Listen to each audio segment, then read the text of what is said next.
Je veux d'abord remercier Madame Acquin et Madame Baïf pour l'invitation pour ce congrès. Donc, cette nouvelle classification, elle n'est pas si nouvelle que ça. C'est une classification qui a évolué depuis plusieurs années, qui aujourd'hui s'est stabilisée depuis 2018. Ce qui est important de savoir, c'est finalement quand est-ce qu'on l'applique. Alors, je fais un petit rappel sur les névus en général. Il faut savoir que c'est une prolifération de mélanocytes.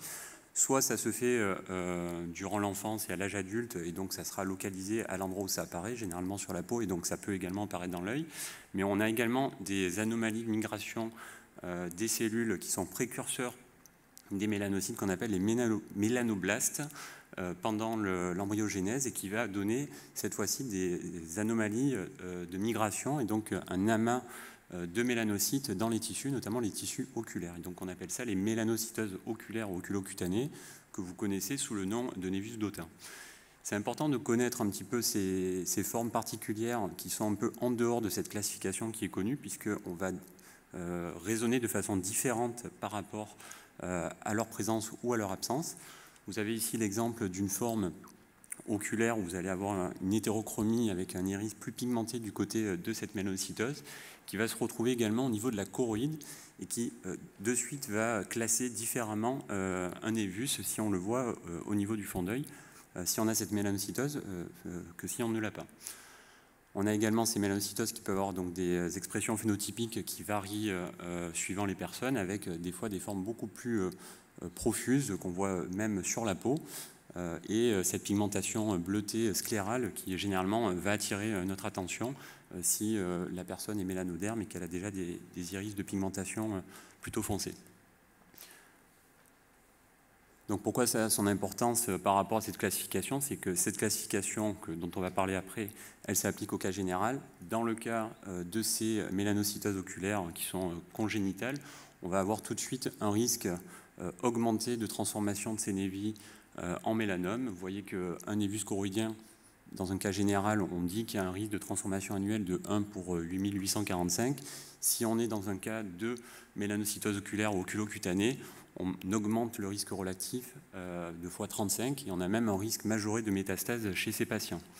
Donc il faut vraiment y faire attention. Également dans les cas d'antécédents familiaux de mélanome uvéal, c'est très rare, mais bon, ça arrive des fois. Et donc on va tout de suite considérer ces névis ou ces lésions mélanocytaires qu'on a du mal à classer comme étant à risque. Un mot sur la croissance entre un névus et un mélanome. Les deux peuvent grossir, mais évidemment pas à la même vitesse.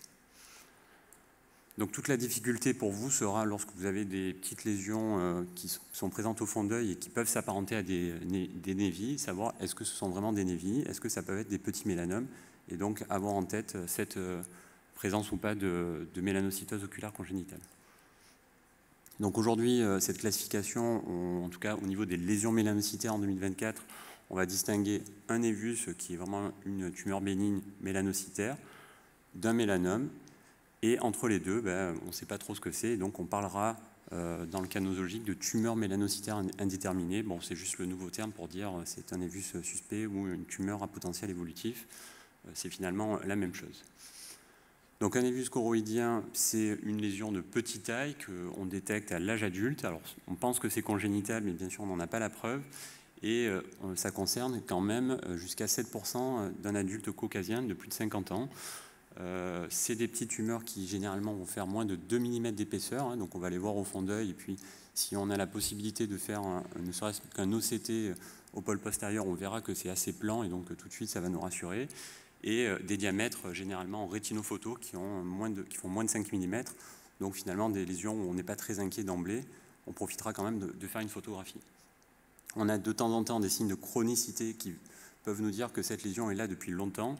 Alors on a tendance à dire que c'est rassurant, je mets juste en garde. On peut avoir une lésion qui est rassurante et qui est là depuis longtemps et qui est peut-être en train de se transformer, donc il faut quand même voir ces patients régulièrement, tous les 6 mois à 1 an, lorsqu'on découvre cette lésion, pour être sûr qu'on ne passe pas à côté de quelque chose de plus grave. Donc là, un exemple d'un névus, donc c'est un fort grossissement, hein, mais qui est finalement de petite taille, qui est assez plan à l'examen au fond d'œil, et donc on peut même passer en OCT dessus. Et on a une présence de cédrosène de surface qui signe que la lésion probablement est là depuis un certain temps. On a néanmoins des variantes avec des fois ces halos dépigmentés, hein, ça se voit également chez les dermatologues, avec ici, je sais pas, vous voyez donc cette dépigmentation tout autour qui nous fait dire que cette lésion est là depuis un certain temps. Néanmoins, une fois de plus, elle peut être là depuis un certain temps, mais peut être aussi en train de se transformer si on n'avait pas de preuves photographiques auparavant. Là, vous avez une autre forme, donc avec toujours ce halo. Et puis des fois, on a des formes beaucoup plus impressionnantes qui là peuvent justifier d'un avis spécialisé avec ces formes géantes. Où, en fait, c'est vraiment le suivi dans le temps qui va nous rassurer en s'aidant bien sûr de l'imagerie multimodale. Des fois, on est un peu pris en défaut à l'examen clinique où on a ces lésions qui peuvent être des lésions mélanocytaires mais qui ne sont pas ou peu pigmentées. Et donc là, c'est vraiment l'expertise avec l'échographie qui pourra nous aider à déterminer ce dont il s'agit. Maintenant, les tumeurs mélanocytaires indéterminées, donc qui sont ces lésions suspectes, on a aujourd'hui 2 grands systèmes de classification qui permettent d'estimer quel est le risque de transformation. On a un système américain qui est celui qu'on utilise en France dans les centres experts pour déterminer finalement quel est le risque de transformation dans le temps de cette lésion qu'on estime comme étant suspecte, donc qui a été fait par l'équipe américaine des Shields, versus le système anglo-saxon par D'Amato, qui lui, alors j'ai marqué ophtalmo, mais ça s'adresse en fait plutôt aux optométristes, puisque le système de soins en Angleterre, au Royaume-Uni, va être différent. Et donc l'idée, c'est en tout cas d'adresser, en fonction de ces 2 classifications, les patients au bon moment au centre expert. Donc, je vais vous détailler que la classification que vous connaissez, vous avez déjà entendu parler, elle a évolué dans le temps. Aujourd'hui, donc le moyen mnémotechnique, c'est to find small ocular melanoma doing imaging. Donc vous avez chaque lettre qui va correspondre à un facteur de risque. Donc T pour l'épaisseur, hein, c'est en anglais. Plus de 2 mm en échographie en mode B, tout de suite, on va être un petit peu plus vigilant dans la surveillance. La présence de fluide qui historiquement était à l'examen clinique, maintenant qui est visible en OCT, et encore que probablement le fluide, il faut en déterminer l'origine. On peut éventuellement céder de l'angiographie et la fluorescéine pour déterminer s'il y a des points de fuite à différents endroits, donc qui sont tout de suite un signe d'alerte. La présence de symptômes qui dépendra surtout finalement de la localisation de la lésion par rapport à l'axe visuel. La présence de pigment orange qui est probablement le facteur de risque qui a le plus de poids, en tout cas au départ, pour déterminer le risque de transformation de ces lésions. L'hypoéchogénicité en échographie B et donc le diamètre qui est un diamètre rétinophotographique qui doit faire plus de 5 mm. C'est finalement pas si rare que ça et donc c'est sans doute celui qui a le moins de poids. Donc, je vous montre quelques exemples.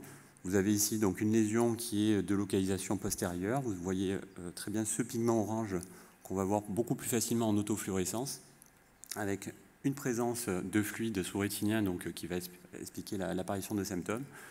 Et donc, on se situe dans une catégorie où en fait, on a une association de facteurs de risque qui classerait d'emblée cette lésion comme étant un mélanome. C'est pas parce qu'on est à 0 que dans cette étude des Shields qui dit qu'a priori il n'y a pas de mélanome. Non, c'est qu'en fait on considère déjà cette lésion comme un mélanome.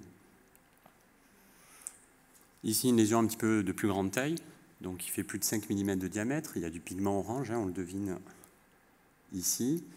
On a du DSR, donc là on le voit d'ailleurs, la coulée exudative en autofluorescence. On a du DSR qui vient d'ailleurs donc entraîner des symptômes et donc qui avait poussé le patient à consulter. Et donc une lésion qui va être également très hypoéchogène avec, vous voyez, ici cette hypoéchonicité lésionnelle et donc qui va attirer notre attention. Pareil, on est dans une situation où on a une association de tous les facteurs de risque et on va déjà considérer cette lésion comme un mélanome. Donc après, en termes de thérapeutique, on ne va pas forcément proposer un traitement d'emblée au patient parce qu'il y a une perte visuelle à attendre en cas de traitement par protonthérapie. Néanmoins, on peut se positionner pour proposer un traitement. Cette patiente que je viens de vous montrer, donc elle n'avait pas tous les critères pour dire que c'était un mélanome parce qu'on n'avait pas de croissance documentée. On l'a quand même traité en proton d'emblée. C'est une dame qui a fait des métastases et qui est en cours de traitement de ces métastases. Et pourtant, la lésion, elle est toute petite.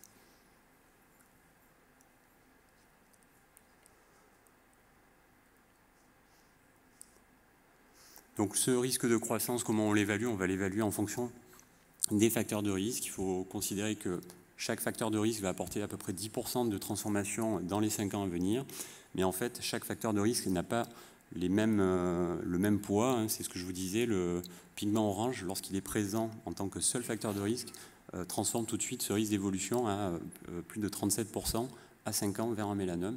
Donc on sera beaucoup plus vigilant pour ces patients et donc on a des référentiels de suivi nationaux pour suivre ces patients dans les centres experts avec votre aide. Voilà, je ne ferai pas plus long. Je vous remercie de votre attention.